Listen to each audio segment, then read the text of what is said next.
the Princess of 8th Street.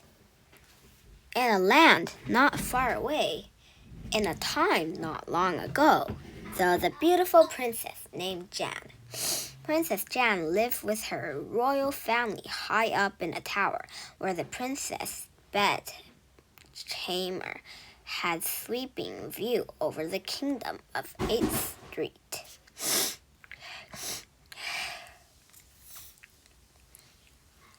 Jan knew that being a princess wasn't all at parties, at games. Her role duty included keeping up with her studies, practicing her painting, dancing, and singing. Imaging the royal zoo. Even every day at 3:30, Princess Jan would join her lady in waiting for tea. The ladies were very respectful. They never spoke out of turn, and they instead let the princess have the cookies. But still, the lady in waiting were awful quiet sometimes. The princess felt very lonely.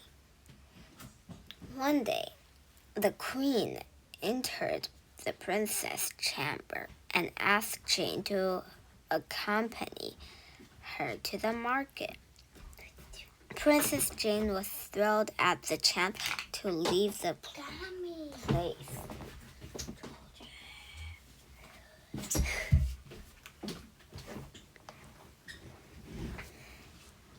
She excused her lady in waiting, seconding one to fetch the coke. Suddenly, horrible Tang named Nicholas appeared at the door and made a nasty face. The toad was always making faces at Princess Jane. She was charmed, her lady in waiting at every important. Needless to say, he was banned from royal tea parties. But because she was good as she was beautiful, the princess did not have the loathsome creature squished. She merely called out to the queen and watched the queen drag the squirrel back to slimy milk.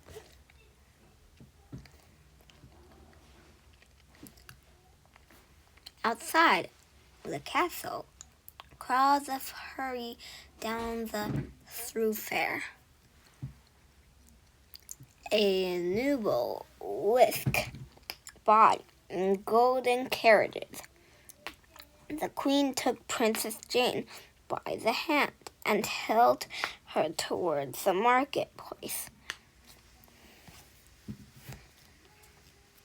On the way, the queen gestured towards the pleasure ground on the outskirts of her kingdom. Would you like to stop here and play for a bit? She inquired as she did every time they passed. The princess shook her head. Sadly, she had been to these pleasure grounds before, and the lord and ladies had not been kind to her. The princess was small and petite, so she could not keep up with their rough and tumbling sports. It was hard, lonely life being a princess.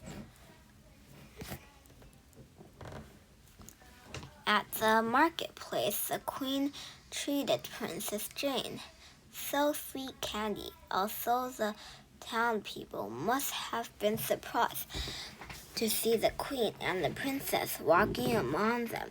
They knew better than to stare at the member of the royal family.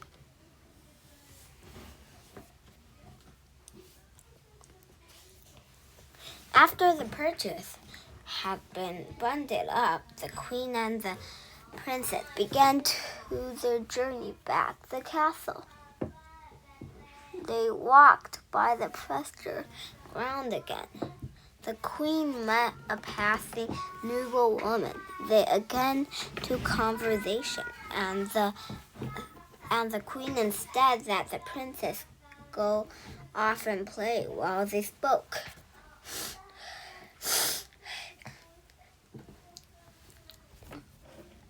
Alas, she would have preferred to stay with the queen.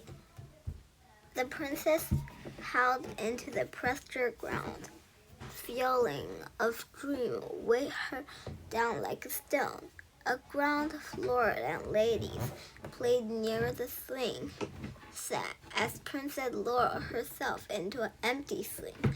A young red-haired maiden whom Princess Jane had never seen before pronounced and said if Princess would join their game, we're playing tag.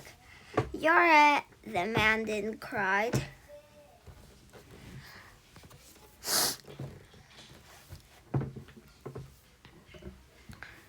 Then she ran away. Reluctantly, the princess rose from her swing and gave chase to the lord and lady. But as always, the little princess could not run fast enough to catch any of them. Eventually, she scooped into a swing. Immediately, the lord and ladies taunted her. Ha ha, you're still in. Tried as she was, the princess had enough. She definitely stuck out her chin. She was a princess after all, and said, yes, you're right, I am it. The jeering ground fell quiet. They did not know what to make of this royal pronouncement. The red-haired maiden tapped Jane's shoulder. No, I'm it. Jane replied, no, I'm still it. No, I'm it, said Maid, and the princess stuck. I'm it. I'm Jane, the princess of 8th Street. Well, I'm Samasa, the princess of 10th Street. Princess Jane began to jiggle. Princess Samasi began to laugh. They declared they were both in. Then they chased the lord and ladies about the pleasure ground until everyone was out of breath. From the day onwards, Princess Jane and Princess Samasa ruled over the pleasure ground together. The kingdom of 8th Street and the 10th Street were joined in the lasting peace. And afternoon, tea was never quiet again, especially when the horrid toad tried to join in. The end.